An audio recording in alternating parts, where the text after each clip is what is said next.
अस्सलाम वालेकुम रहमतुल्लाह व बरकातहू। Welcome to my YouTube channel. आज मैं अपने चैनल पर निहायत ही मज़ेदार आलू बैंगन की रेसिपी लेकर आई हूँ। इसे ज़रूर ट्राई कीजिएगा। ये राइस के साथ और रोटी के साथ दोनों के साथ बहुत ही मज़े के लगते हैं। आइए रेसिपी स्टार्ट करते हैं। बिस्मिल्लाहिर्रहमानिर्रहीम। एक दरमियानी साइज़ की प्याज में मैंने मस्टर्ड ऑयल लिया है। मैंने तकरीबन हाफ कप और दरमियानी साइज़ की प्याज को मैंने इसमें फ्राई करने के लिए रख दिया है। अब जो इसमें मसाले जाएंगे वो ये हैं। टमाटर पेस्ट मैंने 3 क्यूब्स लिए हैं, 1 टीस्पून ज़ीरा लिया है, 1 टेबल स्पून लहसुन अदरक पेस्ट है। इसके अलावा मैंने इसमें लाल मिर्च और हल्दी 1-1 टेबल स्पून लिया है और कुटा हुआ धनिया और ज़ीरा भी मैंने 1 टेबल स्पून इसमें ऐड किया है। इसके बाद प्याज के फ्राई करने के साथ साथ हम इसमें लहसुन अदरक का पेस्ट ऐड कर लेंगे।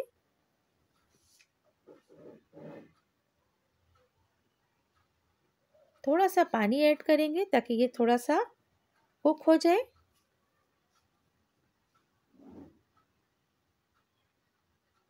अब हम इसमें अपने स्पाइस ऐड करेंगे। सबसे पहले इसमें 3 क्यूब टमाटर प्यूरी जाएगी। इसके बाद इसमें मैंने ज़ीरा ऐड किया है, फिर लाल मिर्च, हल्दी, नमक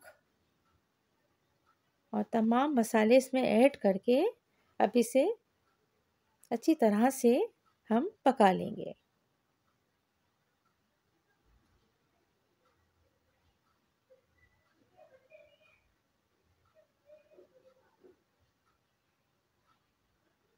बराबर इसमें चमचा हिलाते रहना है, वरना अगर मसाला इसमें जलता है तो इसका टेस्ट ख़राब हो जाएगा।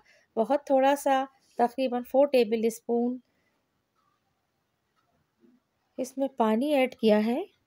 4 से 5 टेबल स्पून पानी ऐड किया है ताकि ये तमाम मसाले अच्छी तरह से कुक हो जाएं और कोई भी मसालों की स्मेल ना रहे। हल्की आंच पे से छोड़ देंगे, ढक्कन ढक देंगे।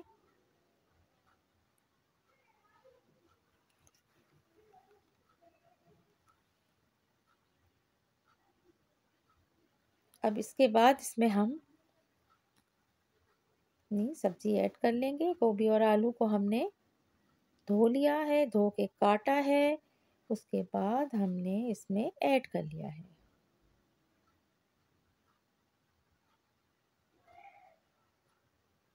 अब अच्छी तरह से मिक्स करके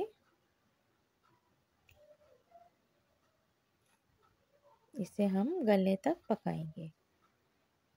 बैंगन को फ्राई कर लिया हमने पहले मसाले के साथ। इसके बाद हमने आलू को छील के काट के धोया है और वो भी हमने इसमें ऐड कर लिया है।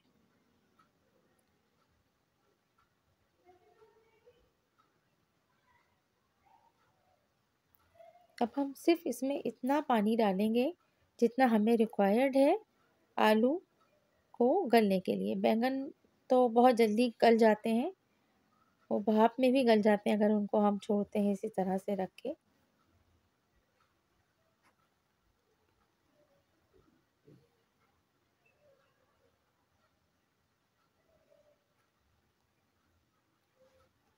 बैंगन जो है बहुत फ़ायदेमंद सब्ज़ी है। इसमें आयरन जो है वो वाफिर मकदार में पाया जाता है, इसीलिए इसे अपनी ग़िज़ा में शामिल करना चाहिए। अब तक मेरे चैनल को सब्सक्राइब नहीं किया है तो मेरे चैनल को सब्सक्राइब कर दें, बेल का आइकन दबा दें ताकि हर आने वाली वीडियो आपको मिल सके। तकरीबन 15 से 20 मिनट बाद हल्की आंच पर पकाने के बाद हमने इसको चेक किया है तो ये काफ़ी हद तक डन हो चुका है। थोड़ा सा आलू अगर सख्त है तो हम इसे थोड़ी देर और पकाएंगे और उसके बाद हम इसको हरा धनिया और हरी मिर्च काट के ऊपर से इसमें हम डाल देंगे। अगर आपको थोड़ा सा इसमें खटाई पसंद है तो हम इसमें इमली का थोड़ा सा पल्प 1 टीस्पून ऐड कर सकते हैं, उससे भी इसका मज़ा बहुत अच्छा होता है। मैं यहाँ पर टमाटर ऐड करती हूँ और अगर हम इमली डाल देते हैं तो उससे भी उसका मज़ा बहुत अच्छा हो जाता है। अब हम डिश आउट करके आपको दिखाते हैं। फाइनली हमारे बैंगन आलू की डिश अब रेडी है। इसे रोटी और राइस दोनों चीज़ों के साथ हम खा सकते हैं। इसे ज़रूर ट्राई कीजिएगा, बहुत शानदार सी ये रेसिपी तैयार होती है। और मेरे चैनल को सब्सक्राइब करना याद रखिएगा। Thank you. अल्लाह हाफ़िज़।